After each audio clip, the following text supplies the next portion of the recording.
कहानी की शुरुआत होती है एक सुनसान रेगिस्तान को दिखाते हुए, जहाँ पर एक छोटा सा बच्चा इधर उधर घूम रहा था। लेकिन अजीब बात ये थी कि उस बच्चे के हाथ में एक इंसान की उंगली थी जिसको वो चबाने की कोशिश कर रहा था। तभी सीन यहाँ से शिफ्ट होता है और हम विंडम नाम के एक आदमी को देखते हैं जो कि एक बहुत ही प्रोफेशनल फोटोग्राफर था और सूरज ग्रहण की कुछ अच्छी अच्छी तस्वीरें लेने वहाँ आया था। विंडम कुछ ही देर बाद सारी फोटोज क्लिक कर लेता है और अपना काम खत्म करके वहाँ से जाने लगता है। लेकिन चलते हुए रास्ते में एक पेड़ के नीचे उसे एक बच्चा रोता हुआ दिखाई देता है। विंडम उसके पास जाता है और उससे रोने की वजह पूछता है। बच्चा कहता है कि मैं इस जंगल में खो गया हूँ। अब विंडम को उस पर तरस आ जाता है और वो उसके माँ बाप को वहाँ पर ढूंढने लगता है। लेकिन इस वीरान रेगिस्तान में दूर दूर तक कोई भी नहीं था। तभी विंडम फैसला करता है कि मुझे इस बच्चे को साथ लेकर जाना होगा। लेकिन तभी वो बच्चा इशारा करके बताता है कि मेरे माँ बाप उस तरफ गए थे, जो कहकर वो भी उस दिशा की तरफ चल पड़ता है। विंडम उसे काफी रोकने की कोशिश करता है और उसे कहता है कि उस तरफ कुछ भी नहीं है, लेकिन वो बच्चा इसकी एक नहीं सुनता।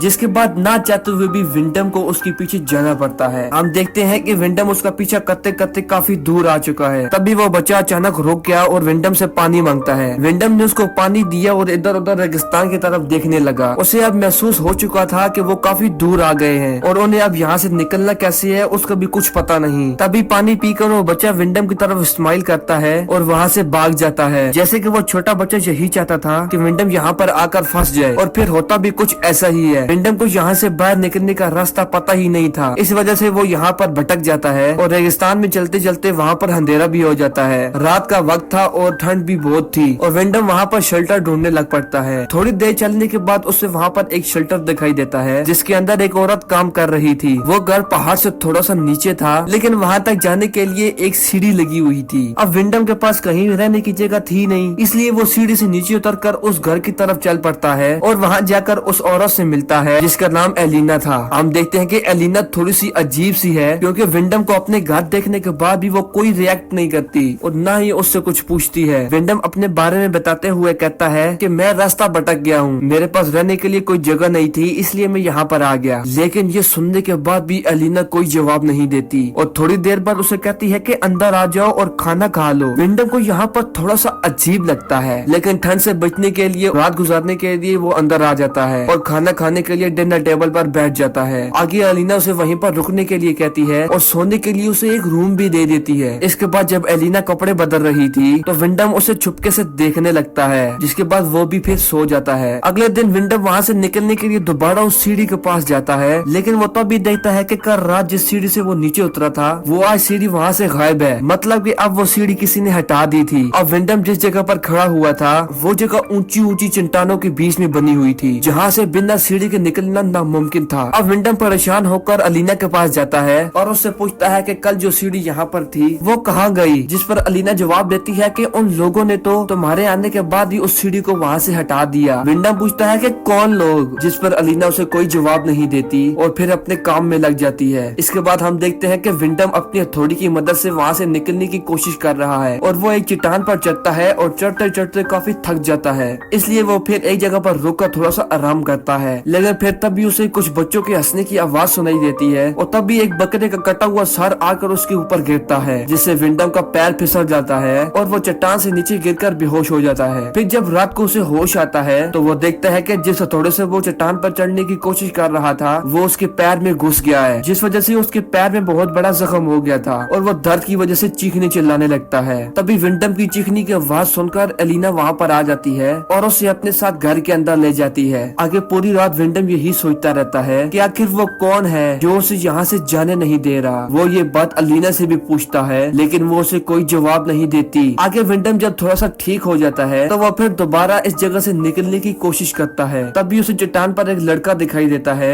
जिससे विंडम उससे मदद मांगते हुए उसे रस्सी लाने को कहता है। लेकिन वो लड़का उसे यही कहकर चला जाता है कि तुम यहीं पर रुको, मैं थोड़ी देर में आता हूँ। फिर थोड़ी देर बाद हम देखते हैं कि वो लड़का वापस आ गया था और उसके हाथ में एक रस्सी भी थी, जिसे वो एक ऊपर पड़े हुए पत्थर से बांधकर नीचे फेंक देता है और विंडम को उस रस्सी के सहारे ऊपर आने के लिए कहता है। तभी विंडम उस रस्सी को अपने पेट से बांधकर ऊपर चढ़ने की कोशिश करता है। वहीं अलीना भी छुपके से ये सब कुछ देख रही थी, लेकिन वो इस बार भी खामोश रहती है और उसे कुछ भी नहीं कहती। और विंडम जैसे ही आधे रास्ते पर पहुंचा उसे लगने लगा था कि वो अब बच जाएगा, लेकिन वो तब भी देखता है कि ऊपर बहुत सारे बच्चे थे जो उसे देखकर हंस रहे थे। यहाँ तक कि वो बच्चे उसके ऊपर पर टॉयलेट करने लगते हैं। दरअसल उन बच्चों ने ही इस विंडम को यहाँ पर कैद करके रखा था। वहीं हम उस बच्चे को भी देखते हैं जो कि शुरुआत में उस विंडम को यहाँ पर लेकर आया और इस बच्चे ने ये सब कुछ जानकर किया था। तभी विंडम को सारी सच्चाई पता चल चुकी थी, लेकिन वो अब कुछ कर भी नहीं सकता था क्योंकि वो अब ऐसी जगह पर लटका हुआ था जहाँ पर उसकी छोटी सी गलती भी उसकी मौत का कारण बन सकती थी। वहीं वो सारे बच्चे उस रस्सी को जोर जोर से झुला रहे थे और उसे ऊपर से गालियां दे रहे थे। तभी विंडम चिल्लाकर एलिना से मदद मांगने की कोशिश करता है और एलिना वहाँ पर आकर ये सब रुकवा देती है, लेकिन तभी विंडम का सर अचानक से चट्टान से टकरा जाता है और वो वहीं पर लटका हुआ बेहोश हो जाता है। आगे विंडम को लग रहा था कि वो कभी भी यहाँ से निकल नहीं पाएगा। साथ ही वो सोचता है कि उन लोगों ने एलिना को भी कैद कर रखा है और वो जब यहाँ से निकल नहीं पाई तो उसने इसी जगह को अपना घर बना लिया। लेकिन अजीब बात ये थी कि वो सारे बच्चे इन दोनों को मारना नहीं चाहते थे, बल्कि वो तो इन सबको खाना पीना टाइम पर दिया करते थे। अब अगले दिन विंडम वहाँ पर सब्जी उगाने की कोशिश करता है ताकि उसे वहाँ पर खाने की कोई कमी ना हो। तभी चट्टान के ऊपर लेपस नाम का एक लड़का आता है जो कि उन्हीं बच्चों के ग्रुप में से एक था। वो विंडम से पूछता है कि तुम क्या कर रहे हो, जिस पर विंडम कहता है कि अबे नजर नहीं आता पौधे उगा रहा हूँ। लेपस विंडम से ये चीज सीखने को कहता है और इसी बात का फायदा उठाकर विंडम लेपस को अपना दोस्त बनाने की कोशिश करता है। वो उससे कहता है कि तुम जब चाहो मैं तुम्हें सिखा सकता हूँ। जिसके बाद लेपस एक चॉकलेट फेंक कर वहाँ से चला जाता है। इसी दौरान विंडम को मिट्टी के अंदर से एक रिंग और कार की चाबी मिलती है, जो इस बात का सबूत है कि इससे पहले भी कई लोग यहाँ पर आ चुके थे। इसके बाद विंडम रात को शराब पीने लगता है, लेकिन एलिना उसे ज्यादा शराब पीने से मना कर रही थी। तभी विंडम उसी पर चिल्ला देता है, जिसके बाद एलिना बिना कपड़ों के उसके सामने आ जाती है। अब विंडम चाहकर भी खुद को रोक नहीं पाता और वो दोनों वहीं पर अल्टीमेट हो जाते हैं। फिर अगले दिन जब विंडम सोकर उठता है तो उसे अपने पौधे टूटे हुए दिखाई देते हैं, जिन्हें ठीक करने के लिए एलिना भी उसकी मदद करती है। और थोड़ी देर बाद लेपस वहाँ पर आकर विंडम से बात करने लगता है। विंडम उसे कहता है कि मैं तुम्हें इतनी दूर से कुछ भी नहीं सिखा सकता, अगर तुम मुझे यहाँ से बाहर निकालते हो तो तुम जो चाहो मैं तुम्हें वो सिखा दूंगा। तभी लेपस डरते हुए विंडम से कहता है कि मैं तुम्हें उन सब के होते हुए यहाँ से नहीं निकाल सकता, लेकिन जब वो लोग यहाँ पर नहीं होंगे तो फिर मैं तुम्हें बाहर निकालने की कोशिश करूंगा। उधर उन दोनों की बातें एलिना सुन रही थी।